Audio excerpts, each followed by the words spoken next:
Greetings everyone, and welcome to another exciting Genetic Engineering and Biotechnology News webinar.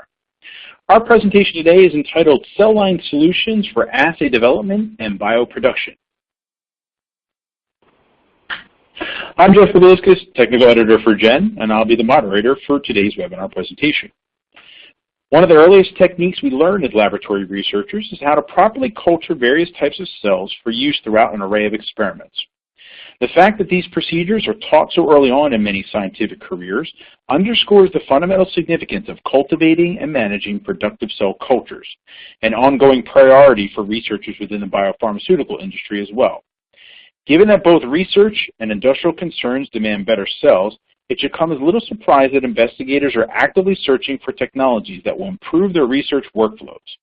More than a decade ago, Millipore-Sigma partnered with the European Collection of Authenticated Cell Cultures, or ECAC, to help solve problems within biopharma and meet the unique needs of researchers. Let's meet our speakers for this GEN webinar and find out about new solutions and how choosing the right cells can improve assay development endeavors. Amy Noble is a product manager of cell biology at Millipore-Sigma. Amy will provide a brief introduction and transition us into Jim Cooper's presentation. Jim is a cell biology application scientist at ECAC and will discuss the numerous ways in which ECAC is poised to help investigators improve their assays and bioproduction streams. Before our speakers get started, I want to encourage the audience to submit questions for our Q&A session at the end of the presentations. We'll try to answer as many questions as we can, so simply type your question into the Q&A box on the left-hand side of your screen and hit submit. All right, without any further ado, let's begin our webinar. Amy, take it away.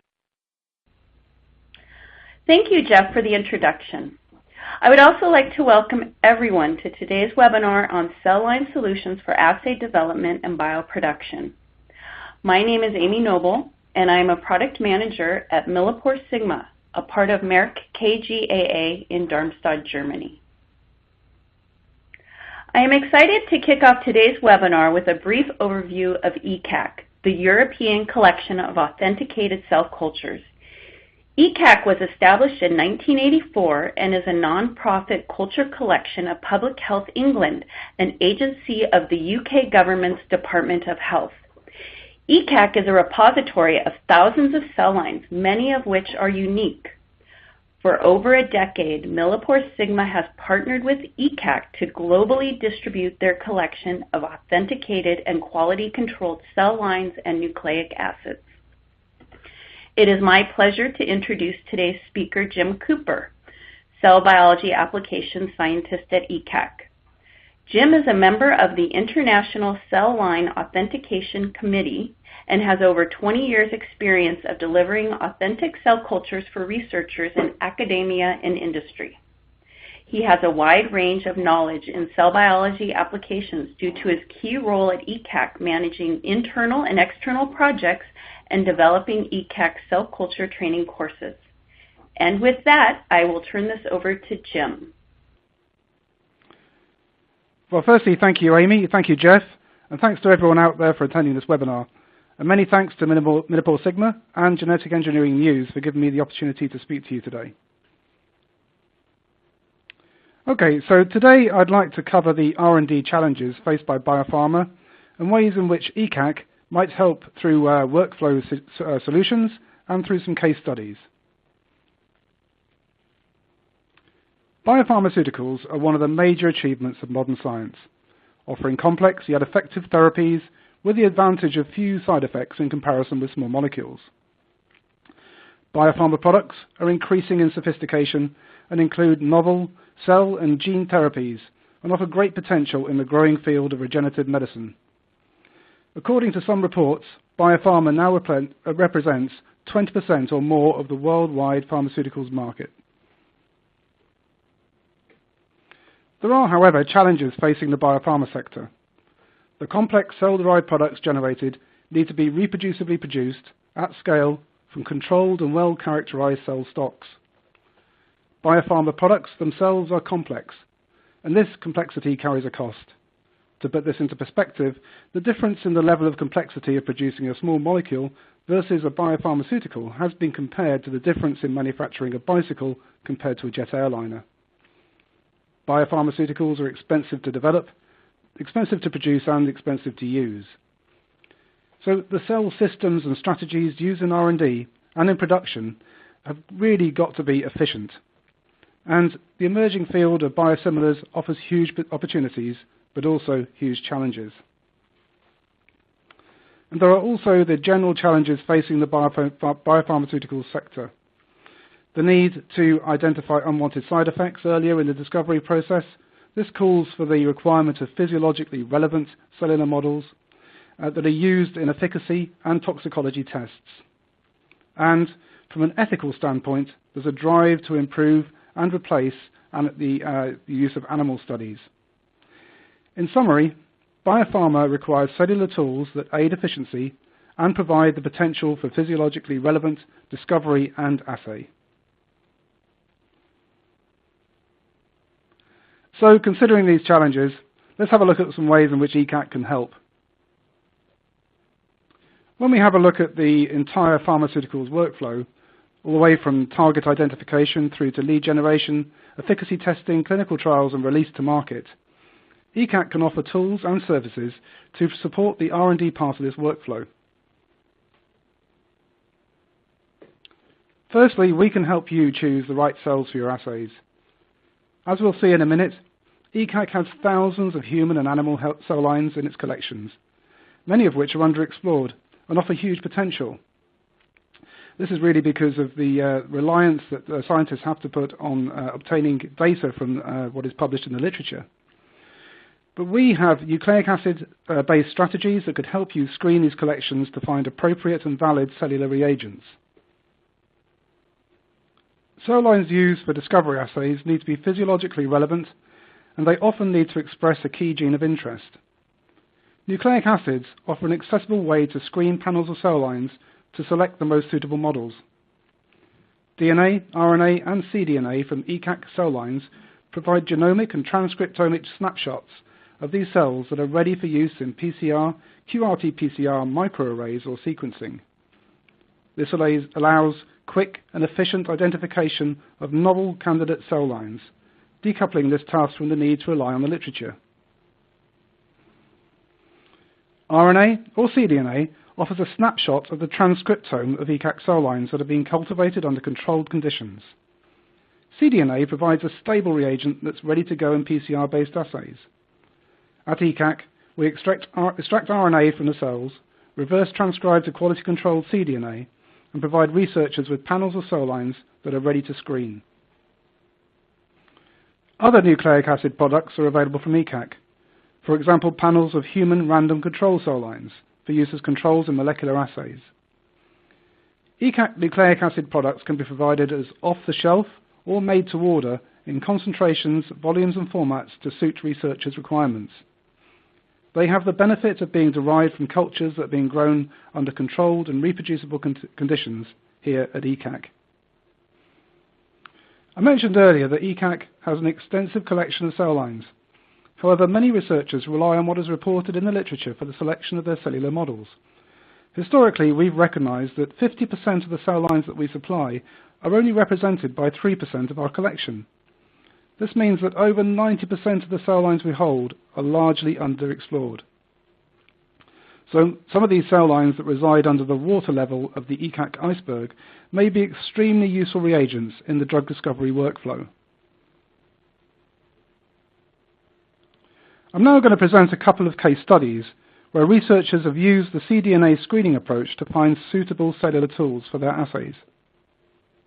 The first case study involves the screening of human cell lines of liver and monocyte or lymphocyte origin for androgen receptor expression.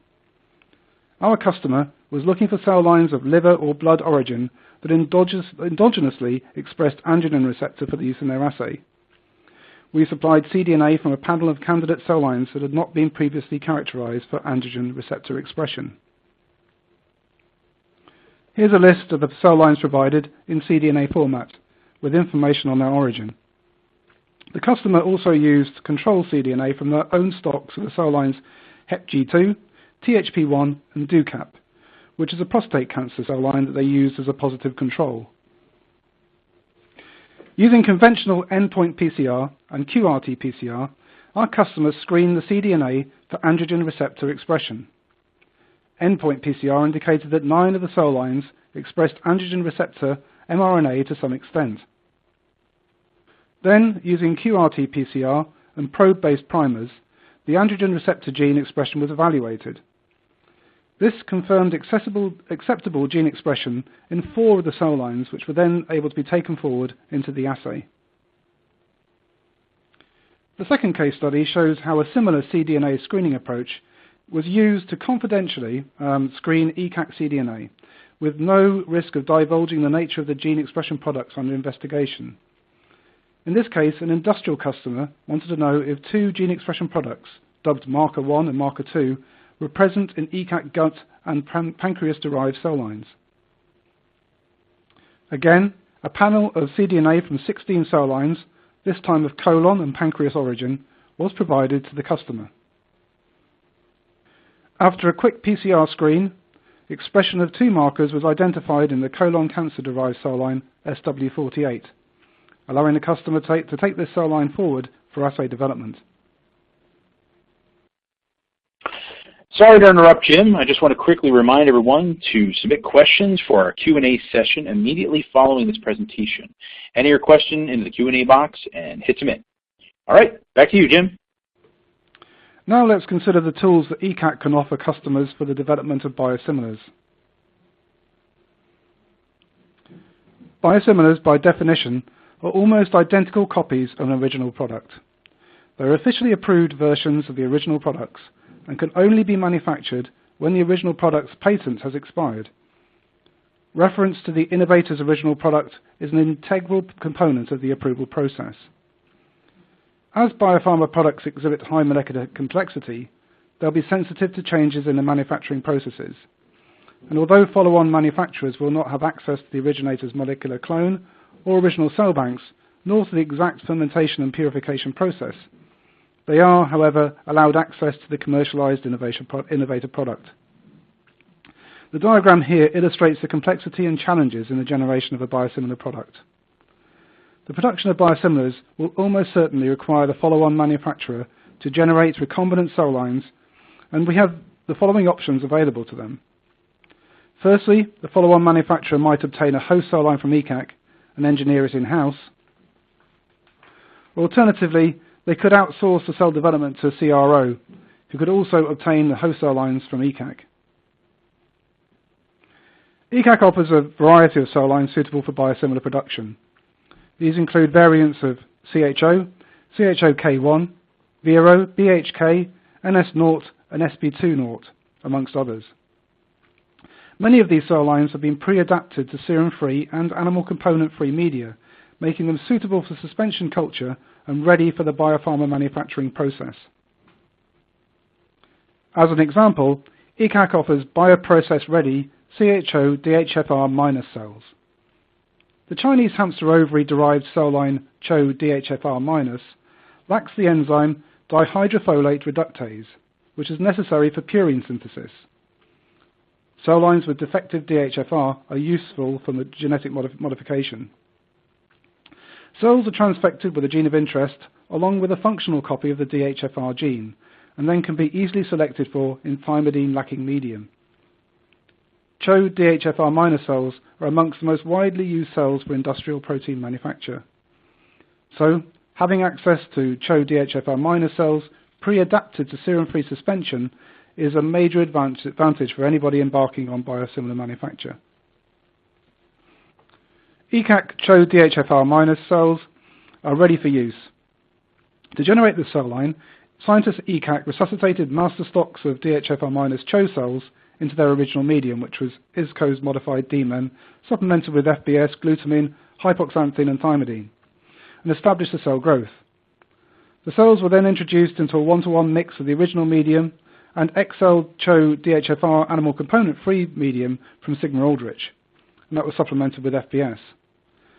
Over several weeks, the cells were allowed to adapt to the medium, and that was done by firstly removing the original medium and then by halving the amount of serum at each subculture. These cells have now adopted a suspension phenotype, making them suitable for growth in bioreactor systems, removing any need for the use of proteolytic enzymes, and they grow in entirely animal and animal component-free media. Next, we're going to have a look at some products and applications that are used in the field of cancer drug discovery. One of the major hurdles to fighting cancer is that many tumours become drug resistant and stop responding to chemotherapy. ECAC can provide cellular models that help in the understanding of the mechanisms of drug resistance and provide tools for the discovery of novel anti-cancer treatments. Ovarian cancer is one of the most common causes of cancer mortality. It's responsible for over 150,000 deaths each year. Chemotherapeutic drug resistance of some tumours is a major barrier to survival. So, paired chemotherapeutic sensitive and resistant cell lines are useful tools in the search for new anti-cancer therapies.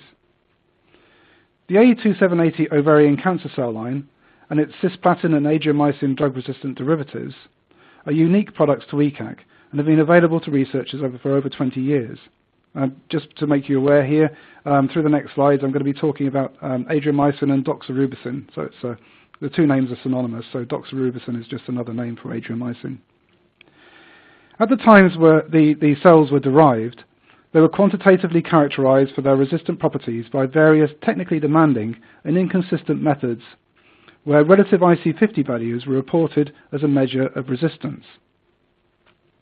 At ECAC, we hypothesized that despite several decades of cell banking and storage, the A2780 cis and ADR cell lines still retained their drug-resistant properties. We needed to do this to ensure researchers in the field that the cells were still fit for purpose. Our approach was to determine drug resistance, was to use advanced automated microscopy with label-dependent and label-free image analysis. This slide shows that the original A2780 cell line and its drug-resistant counterparts have near identical short tandem repeat, or SDR profiles, showing they were derived from the same individual and therefore authentic. It also shows the typical cell morphologies expected of these cells in culture. Both label-free image analysis and label-dependent analysis, where we nuclear stain the cells, we were able to accurately monitor and quantitatively assess the cell growth and proliferation in real time to develop a kinetic assay to measure the effectiveness of cisplatin and doxorubicin treatment of these cells. These data then allowed us to accurately plot IC50 values based on cell confluence, as shown here,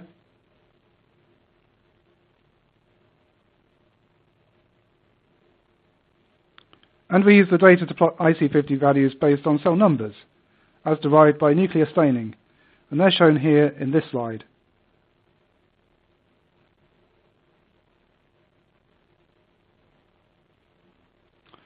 In conclusion, the resistant clones displayed 10 times the resistance to cisplatin and doxorubicin as compared to the parental A2780 cell line.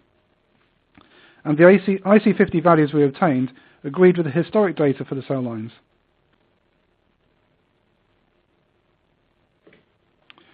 When working with cell lines, it's vitally important to culture the cells in conditions and protocols that drive them to a phenotypic state that's required by the assay. We're going to have a look at two case studies where ECAC scientists have used defined conditions to produce physiologically relevant cultures. Firstly, a novel technique to derive alveolar type 2 pneumocyte characteristics in the lung cell line A549, and secondly, the characterization of validated banks of the colon cell line CACO2 for use in drug permeability assays.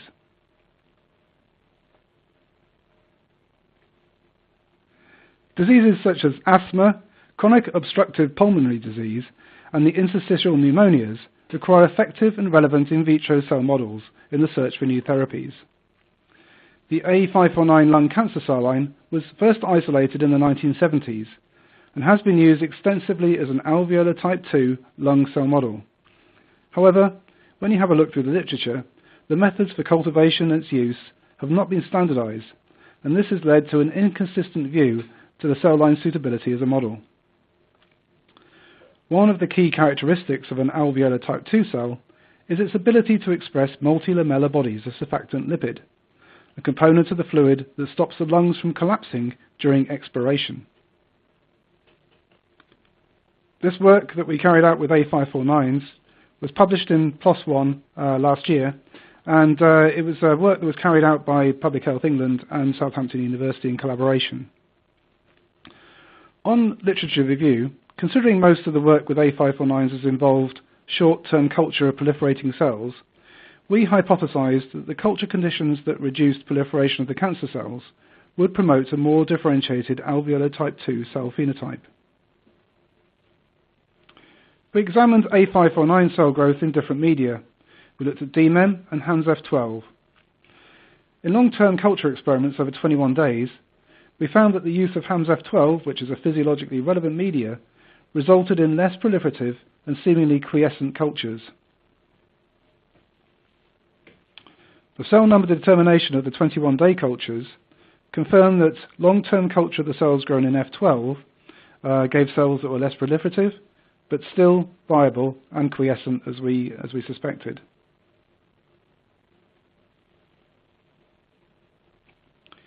We used microarray analysis to investigate temporal regulation of pathways involved in cell cycle and alveolar type II differentiation.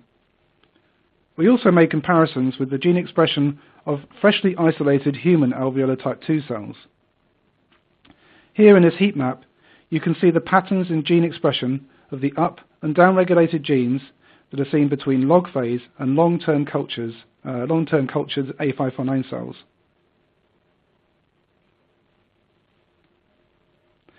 Over the time course, the increased numbers of up and down regulated genes that were shared with primary cells suggested the adoption of alveolar type II characteristics and potentially multilamellar body development in our A549 cells.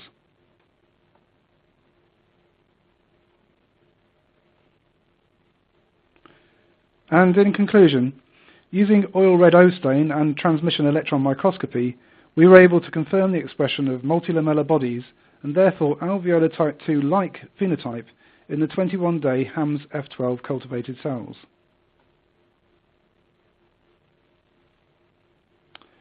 The CACO2 model of epithelial barrier is a well-established tool for determining drug permeability in the field of ADMET and toxicology.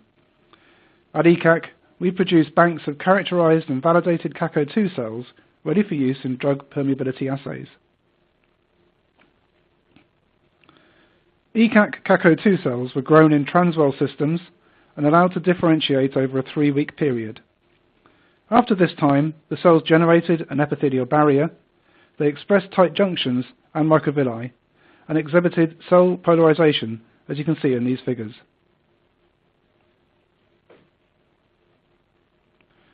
Dome formation was confirmed, and this indicated the cells were capable of active solute transport.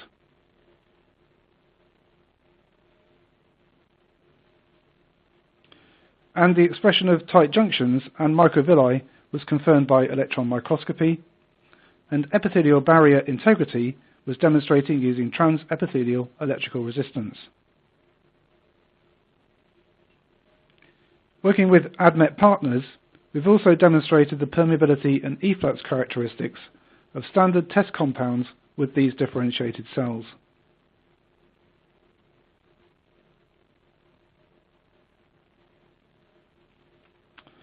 Conventional cell lines have an established place in the pharmaceutical R&D workflow and will continue to do so for many years. However, novel advanced cell systems, such as induced pluripotent stem cells, commonly called iPSCs, hold great potential in the field of drug discovery and development. iPSCs are pluripotent stem cells that are generated directly from adult cells, for example, adult skin cells. This technology was pioneered by Shinya Yamanaka's lab in Kyoto, Japan, and they showed in 2006 that the introduction of specific genes that encode transcriptional regulators could convert adult cells into pluripotent stem cells. Yamanaka was awarded the 2012 Nobel Prize alongside Sir John Gurdon for this work. Once an iPSC has been generated, in theory it can be differentiated in vitro into any tissue of the body. Not only does this have great potential for regenerative medicine, holding the promise of repairing damaged or diseased tissues or organs with the patient's own cells, avoiding complications of rejection, the technology can allow the in vitro culture of cells of any desired tissue from patients with specific diseases or also normal patients for the purpose of drug discovery research and development. ECAC now holds collections of over 1,000 iPSC cell lines that are being collected and generated from normal and from diseased donors. They're provided as frozen vials of pluripotent cells ready to differentiate into tissues such as cardiomyocytes. As part of our initiative, ECAC holds and distributes the European Bank of Induced Pluripotent Stem Cells, or EBISC. EBISC is a large European public-private partnership product supported jointly by the Innovative Medicines Initiative and members of the European Federation of Pharmaceutical Industries and Associations. EBISC's aim is to make high-quality human iPSCs easily accessible to medical researchers both studying diseases and developing new treatments. The EBISC iPSC cells can currently be obtained from ECAC and soon be available to researchers from MilliporeSigma. So, to conclude this webinar, in summary, ECAC is an established international collection of cell products and services whose primary aim is to support the international life science community. ECAC can help increase efficiency in biopharma by providing nucleic acids that can help screen for suitable cell lines for assay development and discovery and be used as control reagents. ECAC supplies a diverse panel of host cell lines that can be used in biosimilar manufacture. ECAC provides expertise to ensure cell lines are phenotypically fit for purpose, and ECAC allows researchers to have easy access to next-generation cellular tools such as iPSCs. Okay, so many thanks to you for attending this webinar, and it's been brought to you by MilliporeSigma and Genetic Engineering News. I'm really looking forward to answering your questions, but before that, I want to thank a few people. I want to thank Dr. Sharon Bahir, Ian Lowell, and Kylie Rooney from the PHE Culture Collections for their help in preparing the webinar, and also Drs. Peter Thraves and Andrew Bashford for their data they provided on the CACO2 and A2780 cells. So thanks very much, and thank you, and back over to Jeff. Thanks, Jim. That was a great presentation. I think our audience now has a great sense of the extensive catalog of cells that ECAC has, along with the expertise to assist research projects at all levels of development. So before we start the Q&A session, I want to let everyone know that this is their final chance to submit questions for our speaker.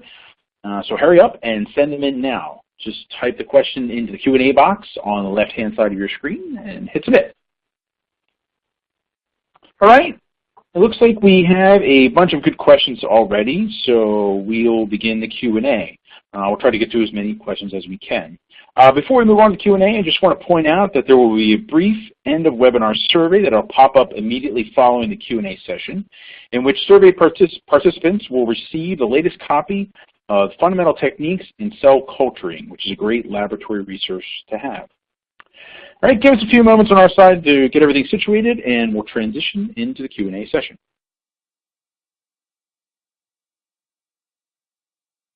All right, everyone, so let's begin the Q&A. We have a bunch of questions that have come in for Jim, and let's get started. Jim, our first question, one of our speakers would like to know, has this, I'm looking at the wrong question here. How should I know if I should use microbead carriers in my culture? Yeah, that's an interesting question. It ties in very nicely with the CHO-K1 media that we're talking about, the serum-free media. Essentially, if you're running an industrial process and you're working with a host cell line that can't be adapted to serum culture and won't proliferate in serum-free culture, then pretty much you'll have to fall back on the use of something like a microcarrier. So there's various solutions available. And you'd have to do some small-scale experiments, but yeah, you'd have to cultivate the cells of microcarriers to get the bulk of cells in culture to give the yields of product that you need.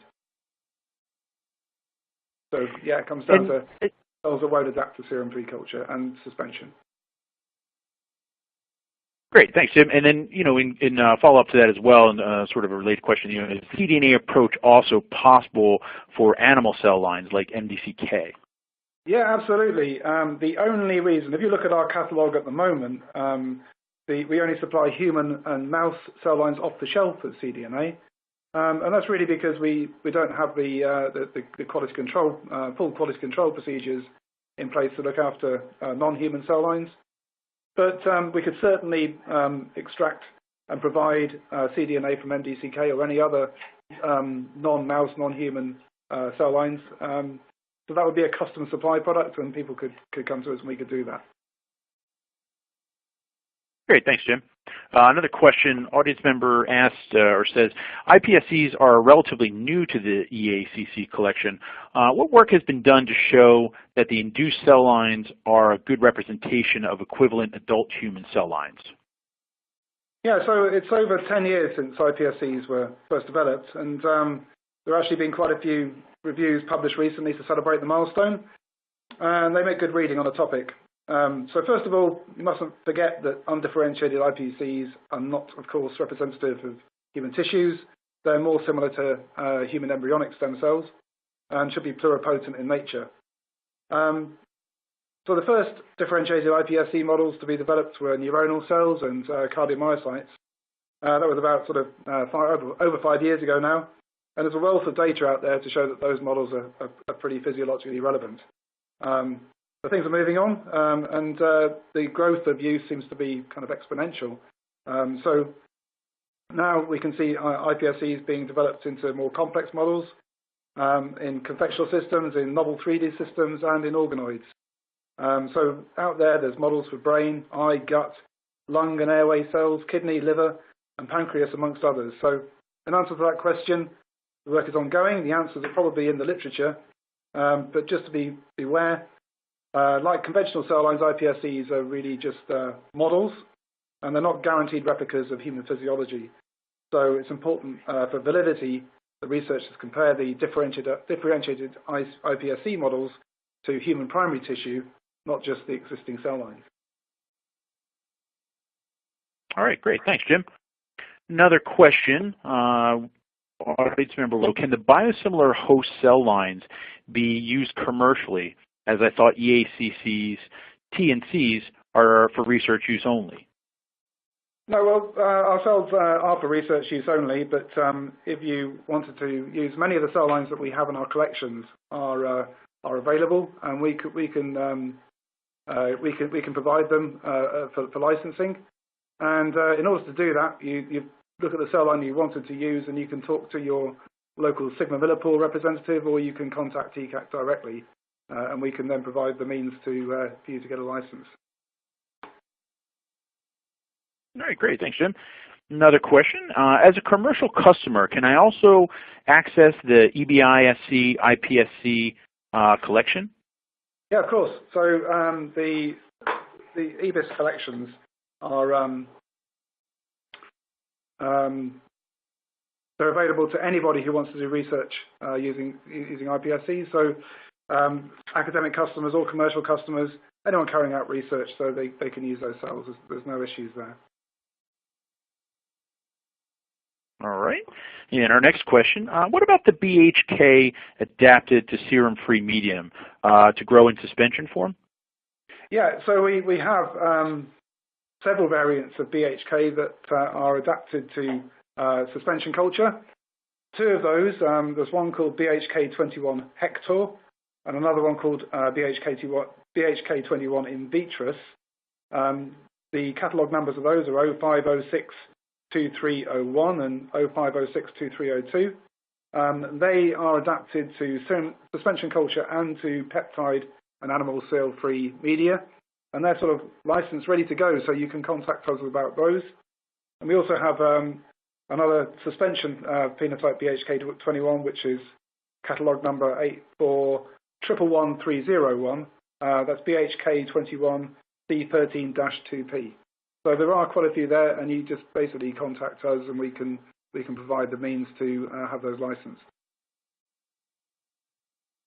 Great, thanks, Jim. We have a follow-up question about the EBISC cells. One of our audience members would like to know, when will the EBISC be available in the U.S.?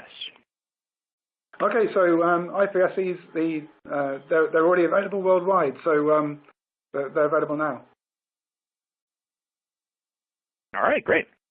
Easy question. We have one more for you, Jim. Roughly how frequently does new cancer cell lines appear in the past 5 or 10 years? Example for lung cancer or ovarian cancer. Yeah, so that's an interesting question again. We work closely with organisations such as Cancer Research UK, and we see new cell lines being generated quite often. They come into our collections fairly regularly. What you have to be aware of, though, is that many of those cell lines are derivatives of pre-existing cell lines. So they may be phenotypically have phenotypic features, such as particular drug resistance properties. I don't have an exact number for you, but they do come into the catalogue very regularly, and we're seeing a few every year. All right, great. Thanks, Jim. And with that, we've come to the end of our webinar.